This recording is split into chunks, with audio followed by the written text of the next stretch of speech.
Kajian plasenta yang harus dikaji pada saat melahirkan plasenta. Yang pertama adalah diameter plasentanya. Diameter plasenta yaitu 15 sampai 20 cm. Kemudian ketebalan plasentanya 15 sampai 20 cm. Diameter plasenta 15 sampai 20 cm. Ketebalannya 1 sampai dengan 3 cm. Tahu kan plasenta itu apa? Tahu ada air. Ya, yang tadi disimpannya di kayu.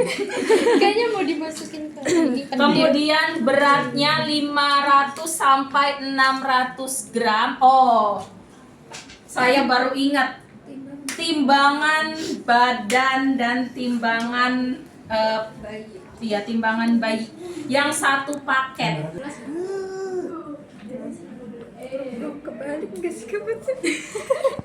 Beratnya 500 sampai 600 gram. Kemudian terdiri dari 2 arteri dan 1 vena. Kemudian ada yang namanya kotiledon, nanti saya tunjukkan. Oh, ini gampang. Kemudian ada yang namanya kotiledon. Ini yang namanya kotiledon jumlahnya adalah 16 sampai dengan 20. Kotiledon tuh yang kayak gini ya. Kalau misalnya ini nanti ada yang lepas, berarti ya silakan kalian ambil lepasannya. Kemudian panjang tali pusat 55 sampai dengan 60 cm. Dan kita cek apakah tali pusatnya terjadi pengapuran atau tidak. Pengapuran tuh ada putih-putih atau penuaan plasenta. Saya ulangi, apa saja yang harus dicek dari plasenta? Diameter Berapa diameternya? 15 sampai 20 cm. Oke, kemudian ketebalan berapa ketebalannya? Sampai 3 cm. Kemudian Beratnya berapa? 500 sampai 600 gram. Oke, terus?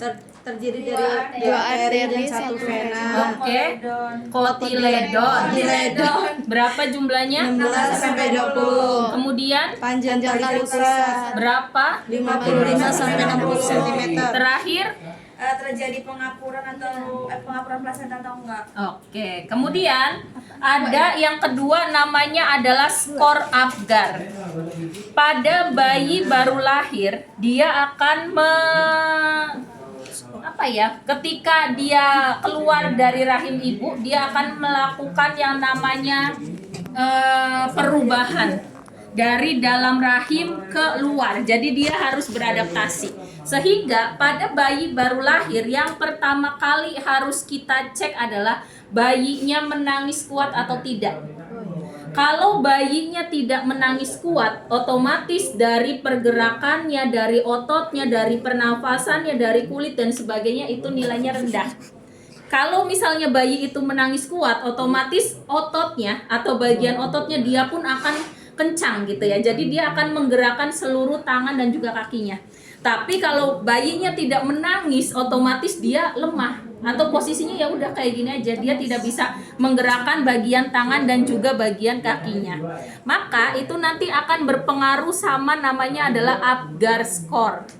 Oke, Apgar itu dia punya kepanjangan. A-nya adalah appearance atau warna kulit. Silakan kalian catatnya seperti saya, Apgar tulisannya ke bawah terus 012. Apgar ke bawah, sebelahnya 012 karena nanti akan berpengaruh. Yang pertama adalah appearance atau warna kulit. Appearance apa itu? Iya, tulisannya appearance gitulah tulisannya. Pokoknya warna kulit ya, yang harus kita lihat adalah warna kulitnya. Dimana kalau warna kulitnya 0, maka dia terlihatnya adalah cyanosis. Apa tuh cyanosis? Kebiruan. Kemudian kalau dia nilai Apgarnya 1, maka yang berwarna merah atau berwarna pucat itu hanya bagian badannya saja. Bagian badannya warnanya merah, sedangkan bagian ekstremitasnya dia warnanya pucat.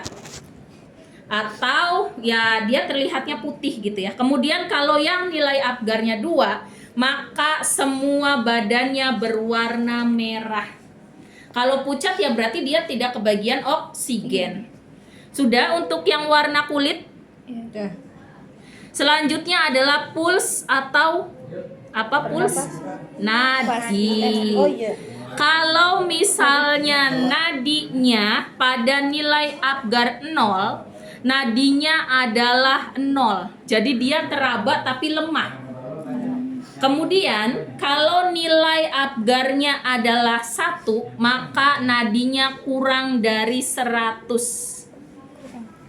Oke. Selanjutnya kalau nilai Apgarnya 2, maka nadinya adalah 100 sampai 140. Berapa nilai normal DJJ?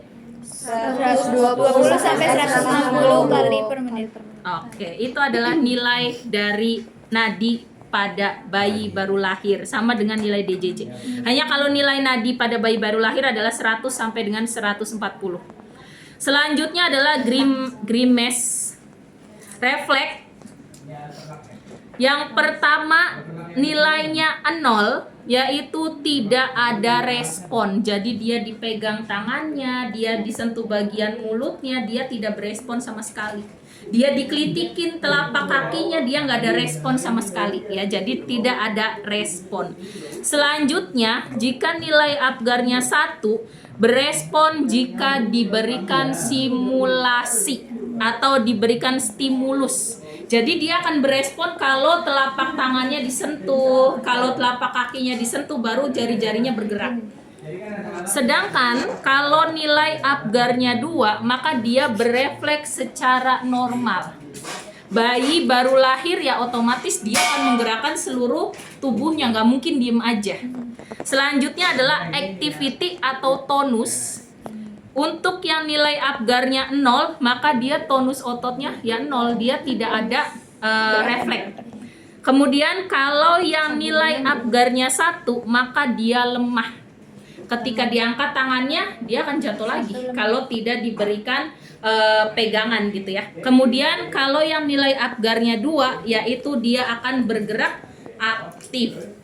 Selanjutnya adalah respiration atau respirasi. Apa tuh kalau respirasi? Pernapasan. Kalau nilai Apgarnya 0, maka dia apne.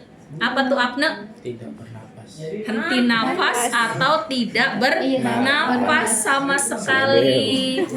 Selanjutnya untuk yang nilai Apgarnya 1, maka dia slow pernafasan atau irregular. Kalau nilai Apgarnya 2, maka dia akan bernafas kuat. Seperti yang bayi baru lahir, ketika dia keluar dari rahim ibu, dia akan langsung menangis spontan, menangis kuat. Sudah untuk yang Apgar.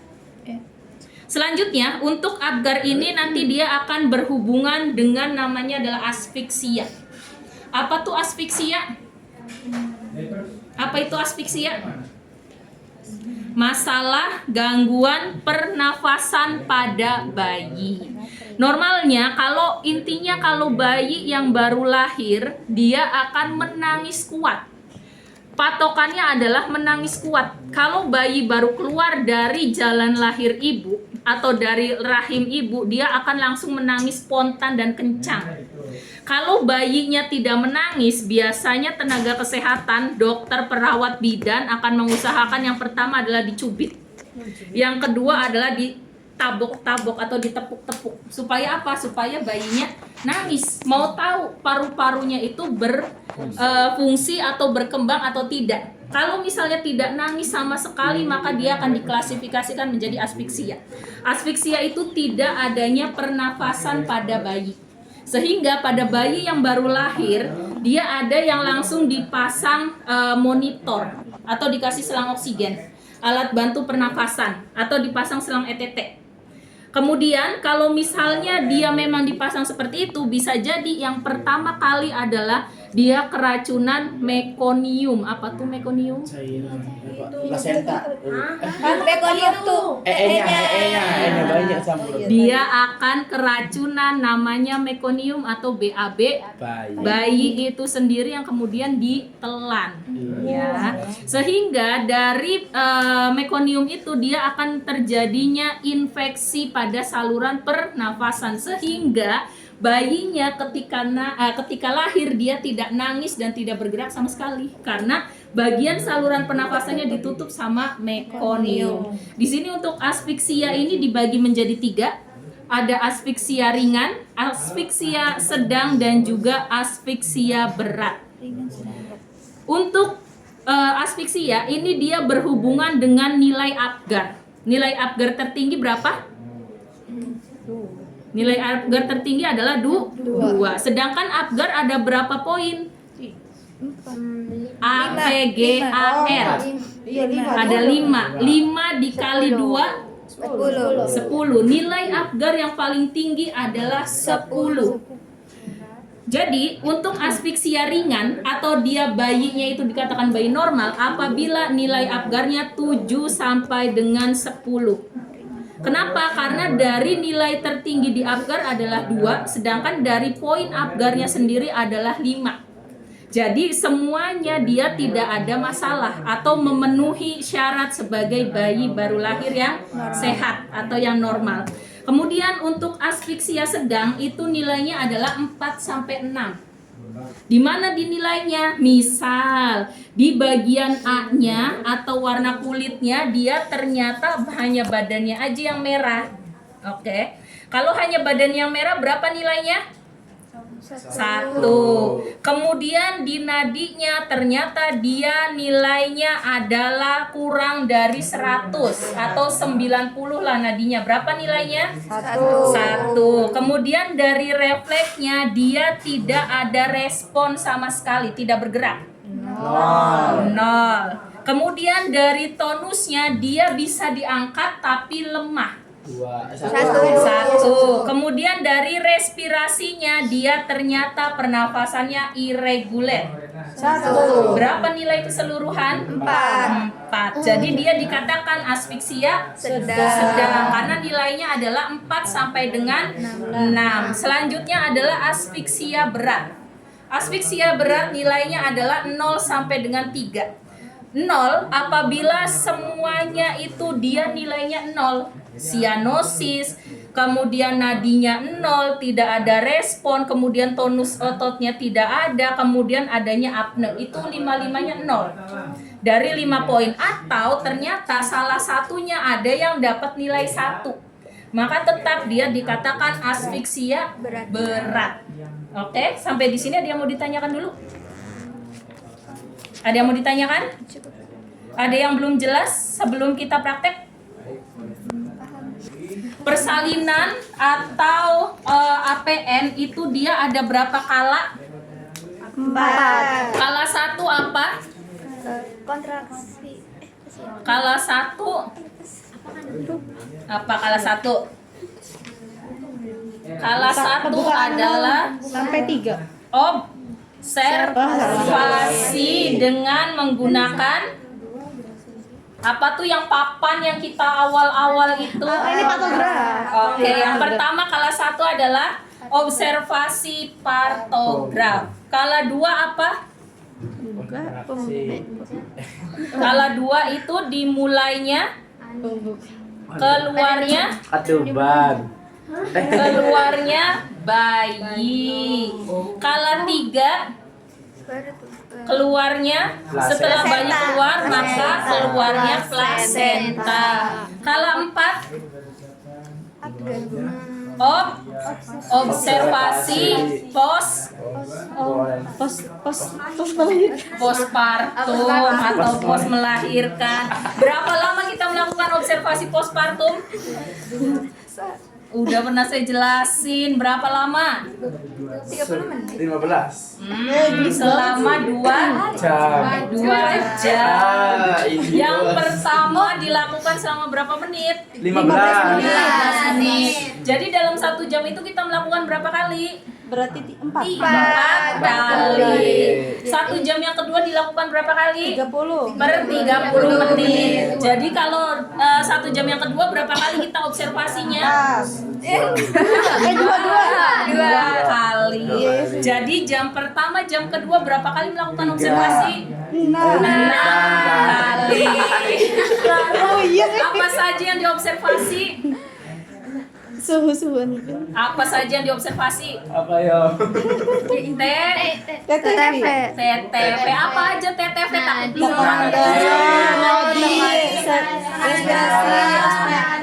Detak jantung. detak jantungnya siapa? Oke, intinya itu ya. Itu adalah untuk kala 1 sampai kala 4 persalinan. Sekarang di tahapan APN dimulai ketika persalinan kala 2. Apa tuh persalinan kala 2?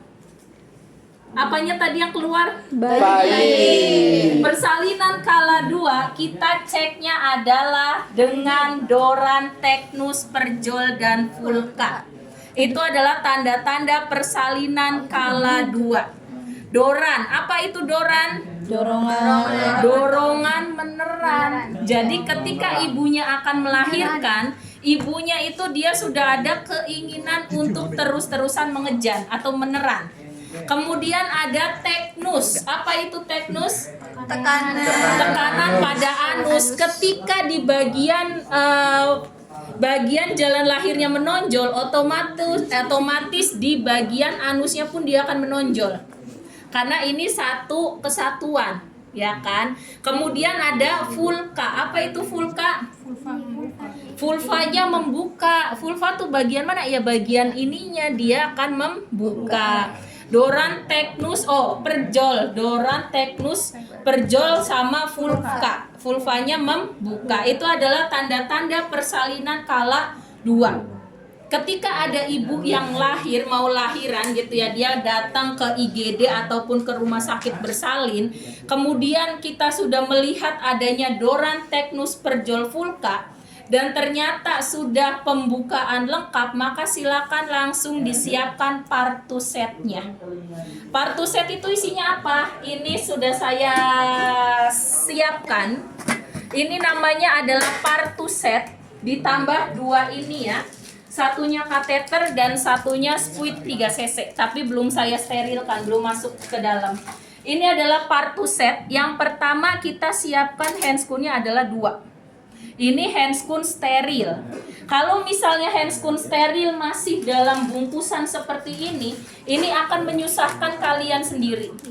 Boleh mau menggunakan handscoon steril ini boleh, tapi kalian akan ribet membuka dulu, kemudian dibuka lagi satu-satu. Jadi kalau mau pakai handscoon ini silakan disediakan di dalam partusetnya. Jangan kalian dadak buka dari sininya, itu akan repot nantinya. Kemudian yang akan kita gunakan pertama, otomatis kalau handscoon pertama ya.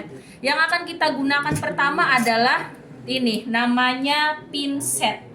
Pinset ini akan digunakan untuk melakukan vulva hygiene. Apa tuh vulva hygiene?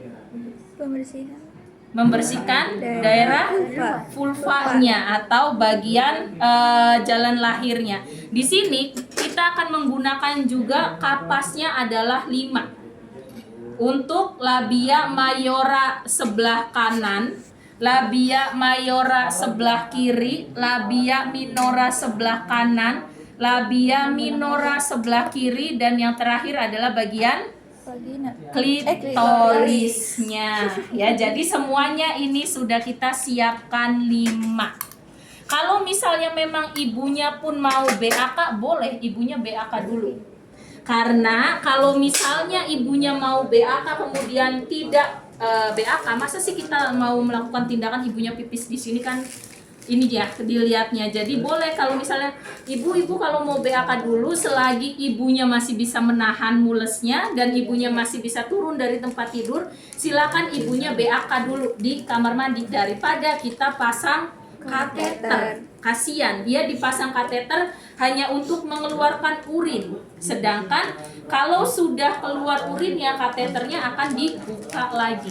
Ya, jadi selagi ibunya masih bisa jalan dan masih bisa ditahan, maksudnya bayinya ini belum keluar gitu ya, boleh silakan ke toilet dulu. Kemudian yang kita gunakan selanjutnya adalah ini namanya adalah setengah koher. Setengah koher ini akan kita gunakan sebagai pemecah ketuban. Caranya kita nanti akan melakukan yang namanya pembukaan. Pembukaan lengkapnya berapa? 10. Kita lakukan pembukaan, kemudian kita cek seperti ini. Ini pembukaannya 10. Ketika kita cek ternyata belum ada pecah ketuban, maka kita gunakan setengah kohar. Cara menggunakannya adalah, ini kan tadi tangan kita masukkan kayak gini ya. Caranya kita telusuri setengah kohar ini di jari kita sendiri. Kemudian kalau misalnya sudah ini diputer, ini sebagai pemecah ketubannya. Jangan sampai posisi ini, posisinya seperti ini, karena nanti dia akan melukai bagian vulva ibu dan juga melukai bagian kepala. Ya, jadi silakan posisinya seperti ini. Kalau misalnya sudah, ini dipecahkan, kemudian diputar lagi dan kita keluar dengan kedua tangan kita. Ini tujuannya untuk melindungi supaya dia tidak mengenai bagian ibu yang lain. Oke. Ini namanya setengah kohar. Kemudian yang akan kita gunakan dari hasil pemeriksaan dalam, kita cek kira-kira bagian kepalanya ini dia lebih besar daripada jalan lahir ibu atau tidak. Kalau misalnya lebih besar, maka kita potong dengan gunting episiotomi. Dan mengguntingnya itu tidak boleh tegak lurus. Ini sengaja ya saya bawanya yang robek untuk menunjukkan episiotomi. Karena kalau misalnya dia mengguntingnya lurus, dia akan mengenai bagian anus. Kalau mengenai bagian anus, otomatis ibunya nanti BAB-nya susah. Dan kalau misalnya sudah mengenai bagian anus, ini dia akan dilakukan operasinya adalah operasi besar. Jadi kalau motong episiotomi jangan posisi lurus ke bawah. Boleh miring ke kiri seperti yang ini contohnya, atau miringnya adalah ke kanan. Dan kalau ternyata jalan lahir ibunya lebih sempit daripada kepalanya, kita tidak melakukan episiotomi, dia akan robeknya robek spontan. Kalau spontan ya suka-suka bayinya mau merobek yang bagian mana. Jadi daripada robekannya jelek gitu ya kayak gini, nanti ada sobek sini, sobek ke sini, lebih baik kita epis saja. Kalau kita sengaja melakukan episiotomi, selanjutnya kita akan mengheading pun dia lebih mudah. Dan nanti hasilnya itu jauh lebih rapih dibandingkan dia robekannya itu spontan. Oke. Selanjutnya yang akan kita gunakan adalah gunting tali pusat. Kita gunting dengan menggunakan gunting tali pusat, dan nanti tali pusatnya akan kita klem. Ya. Jadi ini adalah alat-alat yang akan kita gunakan sesuai dengan tahapannya. Jadi yang pertama sampai dengan selanjutnya itu sudah ada di sini semua. Kemudian ini ada duk bolong. Duk bolong juga untuk melakukan vulva hygiene. Jadi nanti akan saya praktekkan. Selanjutnya adalah apa lagi ya yang belum? Oke, ini namanya puset, ini steril ya. Kemudian ini ada lagi yang belum disterilkan. Namanya adalah spuit. Kayak pengenalan alat jadinya. Spuit ini akan kita gunakan untuk memasukkan oksitosin. Apa fungsinya oksitosin? Plasenta. Biar dia kontraksi. Iya, supaya terjadinya kontraksi. Ini akan kita sterilkan, sedangkan yang ini tidak steril. Jadi ini adalah gabungan dua metode ya. Ada yang steril dan ada yang tidak steril. Jadi nanti kalian akan menggunakan sarung tangannya pun satu sarung tangan steril, satunya tidak menggunakan sarung tangan. Intinya ini akan dimasukkan ke dalam sini. Oke, kemudian ini untuk partuset. Selanjutnya adalah yang akan kita gunakan ini untuk tempat bayi. Jadi ini khusus buat tempat ibu. Satu kom khusus buat tempat ibu, satu kom khusus untuk bayi. Kita akan melakukan penghisap lendir pada bayi. Bayi yang baru lahir dia pasti banyak lendirnya, banyak cairannya. Jadi kita sedot menggunakan dili. Selanjutnya yang untuk bayi lagi ada namanya hepatitis B. Kemudian ada vitamin K. Ini namanya vitamin K untuk menghentikan perdarahan, dan satu lagi ada obat tetes mata. Ini diberikannya di paha kanan dan paha kiri. Mau hepatitis B-nya di paha kanan, mau yang vitamin K-nya di paha kiri boleh. Intinya ini untuk di kedua paha. Diberikannya langsung dua-duanya. Ini khusus buat bayi ya, satu paket isinya ini. Kemudian kita juga siapkan alat tenunnya. Oh, sebelum alat tenun kita akan menggunakan APD. Seperti biasa ada kacamata Google. Kemudian ada matela atau topi operasi, ada perlak dan juga ada sepatu boot. Intinya supaya melindungi kita dari posisi ketika ibunya melahirkan. Ibu melahirkan yang keluar bukan hanya darah, bukan hanya urin, tapi juga bisa fesesnya keluar. Ya. Ini yang akan kita gunakan pertama. Yang pertama adalah perlak. Kemudian yang kedua adalah underpad. Kalau misalnya tidak ada underpad, boleh menggunakan kain. Nih, kalau tidak ada underpad, boleh kalian menggunakan kain. Ketika menggunakan kain, maka ini harus di posisinya adalah posisi segitiga. Nih, posisinya kita bentuk posisi segitiga seperti ini. Tuh. Nanti yang bagian ininya kita masukkan di bawah bokong ibu. Ya, jadi ketika bayinya lahir kita elapnya menggunakan bagian dalam. Kita elap kepala bayinya seperti itu. Tapi kalau misalnya memang sekarang biasanya sudah menggunakan underpad, ya. Jadi khusus menggunakan underpad saja. Ini boleh dua-duanya. Selanjutnya kita sediakan 2 handuk. Setelah 2 handuk kita akan gunakan topi. Bayi yang baru lahir dia akan rawan terkena hipotermi. Ya, jadi yang harus pertama kita berikan penutup adalah bagian kepala. Walaupun bagian badannya tidak diberikan selimut ataupun apa, intinya bagian kepala dulu harus kita kasih topi. Jadi kita simpan topinya di sini. Selanjutnya kita akan membersihkan ibunya dengan menggunakan 2 buah waslak, dan selanjutnya kita gunakan celana dalam yang sudah diberikan pembalutnya, dan juga di sini kita butuh baju ibu yang baru karena baju ibu yang dipakai pasti sudah banyak darahnya. Kemudian di sini kita akan gunakannya adalah popok. Popok ini dia sudah satu paket, popok bedong bayi sudah satu paket dengan popok dan juga bajunya. Jadi silakan ada bedongnya, ada bajunya, ada popoknya dalam satu tempat. Jangan dipisah-pisah. Kemudian kita lipat. Sudah. Ini posisinya kita balik karena yang paling atas kita gunakan pertama. Oke. Selanjutnya adalah di bawah itu ada baki peredam. Kalau kalian waktu semester 1 ini ada 3, masih inget nggak isinya apa? Air Klorin, deterjen, sama air bersih. Oke. Tapi kalau pada ibu hamil tidak menggunakan deterjen. Jadi air klorin, air DTT dan juga air bersih.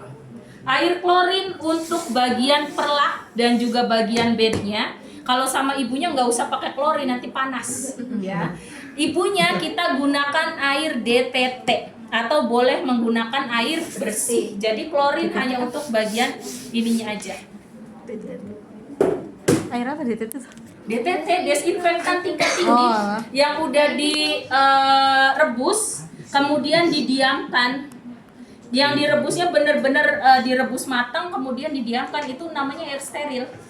Jadi kalau kalian mau pakai air steril, air yang direbus itu steril. Makanya air yang sudah direbus itu boleh diminum. Ya, karena memang dia posisinya adalah steril, kuman-kumannya itu udah nggak ada. Itu namanya air DTT. Kalau untuk di kesehatan, paham? Sudah? Kalau sudah, selanjutnya kita akan melakukan tindakannya. Di sini kalian boleh menggunakan handscoon bersih, boleh juga tidak menggunakan handscoon. Terserah kalian ya, mau pakai handscoon boleh, tidak menggunakan handscoon pun tidak masalah. Pertama, kita melakukan pengecekan dulu. Ini saya masih pakai handscoon bersih ya. Betul, Bang? Tristan. Sesuai dengan tangan Tristan. Oke, yang pertama kita gunakan sarung tangan yang biasa atau handscoon yang biasa. Kemudian kita cek. Boleh di sini kita lakukan pengecekan DJJ atau pengecekan TTV ibu dulu ya. Kita cek TTV-nya. Oke, ternyata TTV-nya adalah 120/80. Sudah kita cek, boleh semua TTV-nya kita ukur ya. Selanjutnya kita ukur DJJ bayi. Berapa normalnya DJJ bayi? 120 sampai 160 kali per menit. Oke, di sini ternyata DJJ bayinya adalah 144. Normal nggak? Normal. Oke, DJJ-nya 144.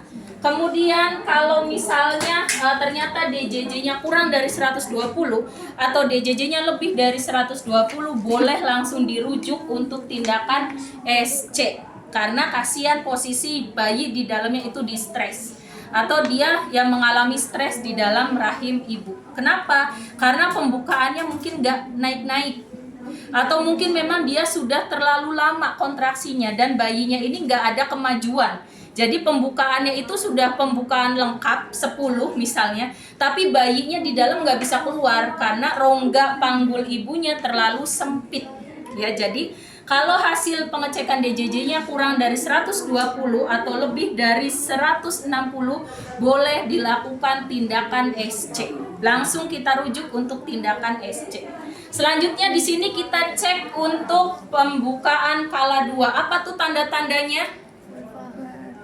Tadi sudah saya jelaskan. Tanda-tanda persalinan kala 2. Doran, Teknus, Perjol, Vulka. Kita cek di sini apakah ada Doran, Teknus, Perjol dan Vulka. Kepanjangannya tadi sudah kita jelaskan panjang ya. Intinya kalau ternyata dari pembukaan capek kan, makanya udah saya kirimkan link YouTube. Kalau misalnya sudah ada pembukaan, ternyata pembukaannya belum lengkap, silakan ibunya jangan mengejan. Kenapa? Karena nanti ketika sudah lengkap pembukaannya, ibunya tidak ada tenaga untuk mengejan. Jadi kalau misalnya belum lengkap pembukaan, ibu jangan dulu mengejan. Ya, silakan ibunya istirahat dulu. Nanti kalau pembukaannya sudah 10 dan dorongannya sudah semakin kuat, boleh ibunya mengejan. Kalau tidak ada kontraksi, tidak ada pembukaannya belum lengkap, ibunya silakan istirahat dulu. Supaya apa? Supaya bayinya juga tidak distres di dalam. Bayinya nggak stres gitu ya. Jadi dia bisa ikut istirahat juga. Kalau ibunya mengejan terus, bayinya pun akan ikut terbawa. Ya, jadi silakan ibu istirahat, dan untuk suaminya atau untuk keluarga yang menemani, silakan boleh menyediakan teh hangat supaya ibunya ada tenaga kalau kelelahan. Kalau nggak ada teh hangat, yang penting yang hangat, asal jangan kopi hangat ya.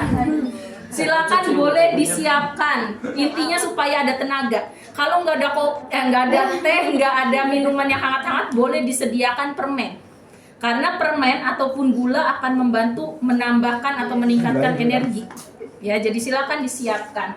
Sambil menunggu ibunya mengalami kontraksi, kalau misalnya memang kontraksinya sudah semakin kuat dan sudah lengkap, boleh kalau suaminya mau di belakang ibunya dibantu ya. Jadi nanti kan biasanya posisi ibu melahirkan kan seperti ini. Nah, di belakangnya yang jadi senderan tuh suaminya. Jadi suaminya ikut di atas bed atau di atas tempat tidur. Kemudian kalau misalnya sudah di sini, kita siapkan dulu. Yang pertama kita siapkan adalah perlaknya, ya. Kita siapkan perlak. Ini masih pakai yang bersih ya. Maaf ya Bu, diangkat dulu bokongnya Bu. Oke, kita angkat bokongnya. Ibu mau BAK dulu atau enggak? Kalau mau BAK dulu boleh ke kamar mandi dulu ya Bu. Selanjutnya kita sediakan underpad. Posisi underpadnya gini ya, memanjang ya. Maaf ya Bu ya. Oke. Selanjutnya kalau misalnya sudah, boleh kita siapkan APD-nya. APD yang untuk kita pakai. Kita pakai apronnya atau celemeknya. Oke, kita pakai APD. Kemudian kita pakai sepatu boot. Kalau saya nggak pakai kacamata Google ya. Iya, sama sudah kacamata. Iya, sudah berkacamata. Selanjutnya saya pakai sepatu boot. Ini. Lepas lagi. Kan ada ininya, sikapannya. Ada nggak? Iya. Belum ketat berarti.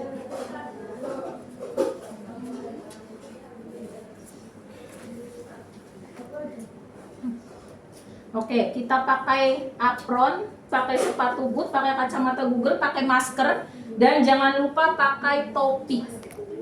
Ternyata gitu mas. Maskernya pakai ya.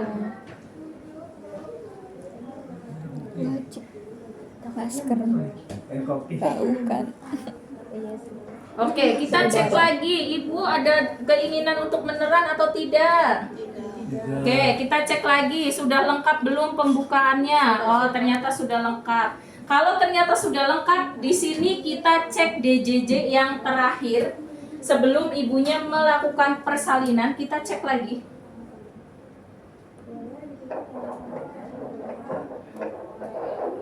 Oke, DJJ yang terakhir adalah 138. Normal atau tidak? Oke. Kalau sudah cek DJJ yang terakhir, selanjutnya kita siapkan alat untuk persalinannya. Kita siapkan bengkoknya. Bengkoknya di sini 2. Maaf ya, Bu. Siapkan bengkoknya 2. Kemudian kita siapkan alat-alatnya. Kita letakkan handuk di bawah, di atas perut ibu. Posisinya seperti ini, maaf ya Bu ya. Kita siapkan handuknya Bu. Handuknya 2 ya, kita tumpuk. Oke, kemudian kalau misalnya sudah siap dan persalinannya sudah mau dilakukan, kita ganti dengan menggunakan handscoon steril. Ini kita simpan di tempat sampah. Selanjutnya kita buka partu set. Tadi ada alat-alat yang akan kita sterilkan. Yang pertama adalah kateter. Kita siapkan di sini. Oke, selanjutnya kita akan menyiapkan apa namanya? Speed. Iya speed. Spuit 3 cc. Kita masukkan ke sini.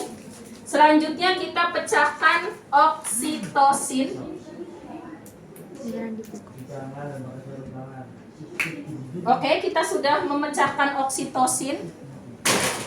Selanjutnya kita gunakan handscoon steril 1 saja. Satu tangan.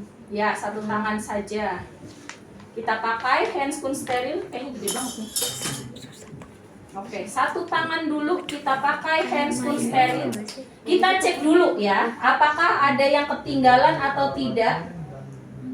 Kayaknya sudah semua. Selanjutnya kita ambil ini spuit 3 cc. Kita kencangkan dulu dan kita lakukan aspirasi dulu. 1 tangan aja. Tuh. Oke. Kemudian spuit yang oksitosin yang tadi sudah kita pecahkan, kita ambil. Jadi 1 handscoon untuk mengambil spuit yang steril dan 1 tangan untuk mengambil oksitosinnya. Oke, sudah. 1 ampul. Selanjutnya, ini kita simpan di bak instrumen yang steril. Ya. Selanjutnya kita pakai sarung tangan yang steril satunya. Di sini kita akan melakukan vulva hygiene. Oke, kita akan melakukan vulva hygiene. Untuk vulva hygiene di sini sebelumnya kita tanya ibu mau ke toilet lagi nggak? Barangkali mau ke toilet lagi. Sini kita pasang untuk melakukan vulva hygiene. Kemudian kita ambil ininya dan juga kita lakukan vulva hygiene-nya. Gimana tadi cara melakukan vulva hygiene? Mayora. Labia mayora sebelah kanan, sebelah kiri, sebelah kanan. Boleh sebelah kanan 1, sebelah kiri 1. Kemudian labia minora sebelah kanan dan sebelah kiri. Kemudian yang terakhir adalah klitoris. Selanjutnya, kalau misalnya sudah kita melakukan vulva hygiene, kita akan melakukan pemeriksaan dalam. Caranya tadi, kita masukkan satu tangan dulu atau satu jari dulu seperti ini, kemudian kita masukkan lagi seperti ini. Kita cek, apa yang kita cek di sini porsionya. Porsio itu adalah bagian serviksnya. Apakah dia masih tebal atau dia sudah tipis. Kemudian kita cek di sini bagian sutura bayinya. Apakah benar yang ada di sini adalah bagian kepala? Kalau kepala berarti kita cek ubun-ubunnya ada di bagian atas. Ubun-ubun yang paling besar. Kemudian kalau yang ubun-ubun paling kecil dia adanya di bawah. Berarti posisi kepalanya dia itu nanti kayak gini keluarnya. Bagian mukanya tuh adanya di bawah. Tapi kalau misalnya ternyata pada saat di PD yang keluarnya adalah bokong, ya berarti posisi bawahnya adalah bokong. Kemudian kita cek apakah di sini sudah pecah ketubannya atau belum. Kalau misalnya ternyata belum pecah ketuban, kita pecahkan dengan menggunakan setengah kohar seperti yang tadi. Posisinya adalah di bagian tangan, kemudian kita puter, kemudian kita keluarkan bersama dengan tangan kita.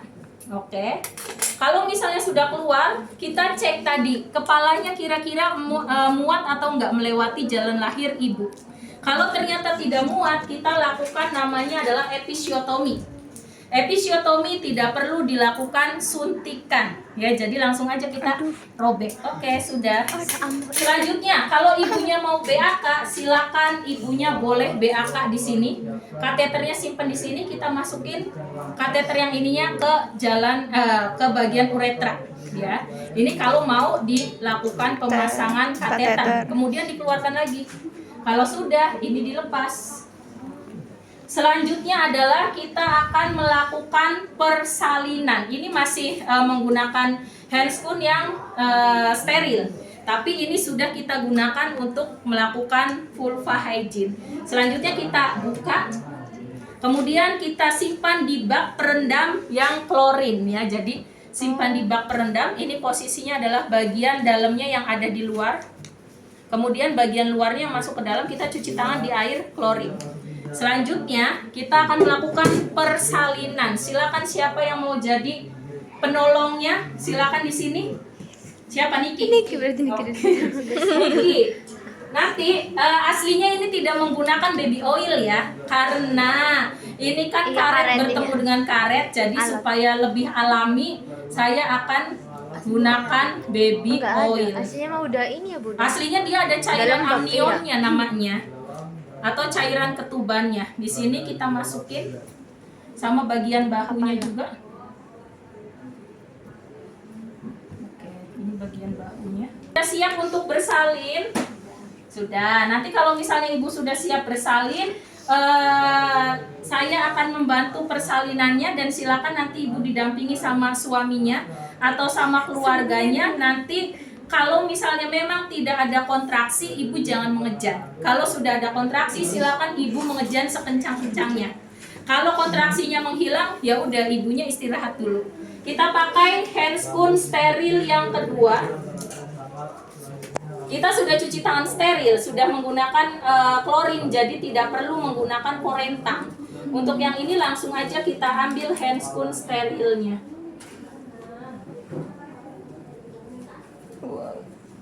Oke ibu, kalau ibu sudah mau mengejar silakan masukin tangannya ke dalam, Niki.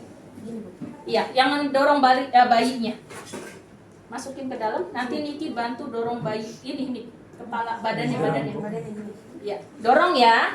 Ibu, kalau misalnya ibu sudah ada keinginan untuk beneran, silakan ibu dorong ya, Bu. Di sini bagian bawah kita ambil kasa.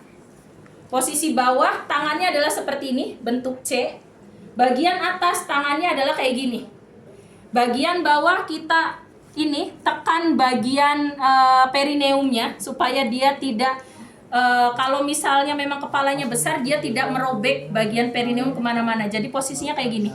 Sedangkan bagian atas posisinya kayak gini, supaya menekan kepala, supaya kepalanya tidak naik ke atas. Ya, jadi bagian bawah kita ditahan sama tangan, bagian atas kita ditahan sama tangan kita juga. Ya, jadi bayi ada di posisi jalannya sendiri, tidak ke jalan yang lain. Ini kita lapisi dengan menggunakan kasa. Ini untuk mengelap wajah bayinya. Kalau ternyata dia sudah lahir, ayo Bu, tarik nafas Bu, dorong. Terus Bu. Terus, ayo Bu. Terus Bu, dorong Bu. Dikit lagi, kepalanya udah keluar. Ayo, lagi Bu, semangat. Oke, terus. Dikit lagi Bu. Oke, sudah Bu. Selanjutnya kita lakukan kita elap bagian wajahnya ya, kita elap. Kemudian dia akan melakukan putaran paksi. Putaran paksi itu dia posisi bahunya adanya di sini. Tadi ketika bayi baru lahir, posisi kepalanya, bentar. Nih, posisi kepalanya atau posisi badannya. Nih, pas bayi baru lahir, posisi badannya dia tuh miringnya kayak gini. Tuh, jadi kepala itu dia keluar, jadi badannya tuh dia kayak gini. Ya, dia tengkurap. Tapi kalau misalnya kita sudah keluarkan bayinya, dia akan melakukan putaran paksi. Jadi si bagian pundaknya atau bagian bahunya dia akan ada di posisi kayak gini. Di sini kita pegang bagian kepala. Tadi kan posisi tangan kita gini sama gini. Sekarang kita posisinya adalah gini. Kita cek apakah ada lilitan tali pusat atau tidak. Kemudian kita gunakan dili. Kita sedot dari hidungnya. Oke, kemudian dari mulut. Boleh dari mulut dulu. Kita sedot lendirnya, kemudian dari hidung. Oke, sudah. Selanjutnya dia akan melakukan putaran paksi luar. Lepas. Selanjutnya adalah posisi tangan kita seperti ini. Ayo Bu, keluarin lagi Bu. Bentar ya. Posisi tangannya gini. Kita pegang bagian leher yang bagian atas dan juga bagian kepala. Jadi kita topang. Selanjutnya ke bawah. Kita yang menggerakkan sendiri supaya dia ke bawah. Selanjutnya ke atas. Kemudian ke bawah lagi. Kemudian ke atas. Nah, dia akan lahir kebalik ya. Oke. Dia lahir sudah laki-laki perempuan? Perempuan. Bayi udah lahir ya Bu. Di sini kita elap, tapi elapnya hanya mengelap seadanya, jangan dielap semua. Kemudian kita ambil handuk yang pertama. Ini kita letakkan. Kita bungkus bayinya dengan handuk yang kedua. Selanjutnya kita ambil topi. Ya, kasih topi. Selanjutnya kalau misalnya sudah kasih topi, kita cek apakah ada bayi yang kedua atau tidak. Oke, tidak ada bayi yang kedua. Selanjutnya kita suntikan oksitosin di paha sebelah kanan ibu. Kita suntikan. Oke, sudah disuntikan. Sambil menunggu 1 menit sampai dengan 3 menit, kita lakukan pemotongan tali pusat. Ini kita klem 1 sampai dengan 3 cm dari bayi. Kemudian 1 sampai 3 cm dari klem yang pertama. Kita gunting seperti ini. Selanjutnya kita ambil kasa lagi. Posisi tangannya kayak gini ya. Nih, posisi tangannya kayak gini. Di antara klem dan juga klem, tapi ini kita lapisi kasa supaya dia tidak menggunting bayinya. Kita gunting tali pusat bayinya. Oke, sudah digunting. Kalau misalnya sudah digunting, selanjutnya kita ganti klem yang ada di bayi dengan klem umbilikal. Klemnya di bawah klem arterinya atau di bawah klem ini, kemudian kita lepas. Sudah, ini bayinya sudah selesai. Selanjutnya dia dilakukan IMD. IMD adalah inisiasi menyusu bayi. Ya, jadi silakan. Lepas. Maaf ya Bu. Yang lepas topinya aja kok Bu. Kepalanya nggak lepas Bu. Oke, kita lakukan IMD. Ibu di IMD dulu ya Bu, kurang lebih 1 jam. Ya, silakan. Selanjutnya kita urusin lagi ibunya. Ini kita akan melahirkan plasenta atau melahirkan tali pusat. Bu, udah mules belum Bu?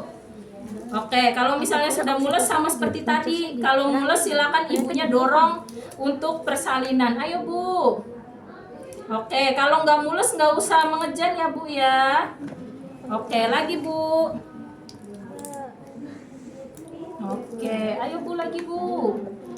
Ya Ya Bu, kalau misalnya sudah posisinya di sini, selanjutnya kita putar ya, bagian ininya kita putar. Oke, kita putar terus sampai si plasentanya ini keluar. Apa yang kita cek? Diameter. Oke, kalian nggak bawa metlin ya? Ya udahlah. Diameternya berapa? 15 sampai 20. Ketebalannya 1 sampai 3. Panjang tali pusatnya 55 sampai 60. Kemudian arterinya berapa? 2 arteri, 1 vena. Kemudian ada pengapuran tali pusat atau tidak. Kemudian di sini kotiledonnya kita hitung. 1 2 3 4 5 6 7 8 9 10 11 12 13 14 15 16 17. Normalnya adalah 16 sampai 20. 16 sampai 20. Berarti kotiledonnya lengkap. Selanjutnya kita cek di sini. Kita lakukan masase ya, atau kita cek supaya kalau misalnya ada yang belum keluar, dia akan keluar semua. Kita cek, oke, sudah lengkap. Selanjutnya kita simpan di baskom. Ini ketika akan diberikan ke keluarga pasien, silakan klemnya dilepas. Silakan Bu plasentanya. Oke, selanjutnya kita cek lagi. Masih ada perdarahan yang keluar atau tidak? Oke, sudah selesai. Selanjutnya belum digunakan adalah waslat. Kita rapihkan semua alat-alatnya. Ini kita simpan di alat habis pakai. Ini kita simpan di larutan klorin ya. Tapi sebelum simpan di larutan klorin, kita bersihkan dulu ibunya. Bu, maaf Bu, diangkat dulu. Oke, ini kan isinya darah semua ya. Selanjutnya kita lakukan pengelapan. Di bagian perlaknya kita elap dengan air klorin. Maaf ya Bu, dilap dulu dengan air klorin. Supaya nggak amis ya. Karena kalau misalnya ibu baru lahir, dia amis banget darahnya. Oke, kemudian ini kita simpan. Selanjutnya adalah untuk ibunya kita bersihkan dengan air yang DTT. Oh, ininya kita simpan di sini. Ini alatnya. Kita rendam dengan air klorin. Ini pakai air DTT. Kita bersihkan ibunya sampai bersih. Oke, sudah dibersihkan. Kalau sudah pakai air DTT, boleh pakai air bersih. Dibersihkan ibunya. Sudah selesai. Selanjutnya, ini sudah dibersihkan semuanya. Yang akan kita gunakan adalah celana dalam. Jadi ibunya kita pakaikan celana dalam. Oke, langsung dipakai. Maaf Bu, diangkat bokongnya. Kita yang makain Bu. Ya iyalah, kan ibunya baru melahirkan. Keluarganya juga boleh. Kemudian kita ganti baju ibunya termasuk dengan selimutnya. Ibu pakai baju baru. Oke, pakai baju. Sudah, kalau ibunya sudah diselesaikan, selanjutnya kita ganti handscoon lagi dengan handscoon yang bersih karena ini kan bekas darah ibu ya. Kita ganti handscoon lagi, kita bersihkan bayinya. Maaf Bu, diambil dulu bayinya. Selanjutnya kita kita nilai apgarnya. Bayinya menangis atau tidak, pulsnya berapa, kemudian pernafasannya berapa, pergerakannya bagaimana, dan sebagainya. Kita kasih salep mata. Oke, supaya dia nggak belekan kalau membuka mata. Sudah dikasih salep mata, selanjutnya kita kasih hepatitis B. Nggak usah pakai itu juga nggak apa-apa ya, jadi langsung masukin. Terus turun diadus sih ini Bu? Apa? Seturun diadus sih. Ya belum, dia dimandiin mah nanti. Nanti kedinginan.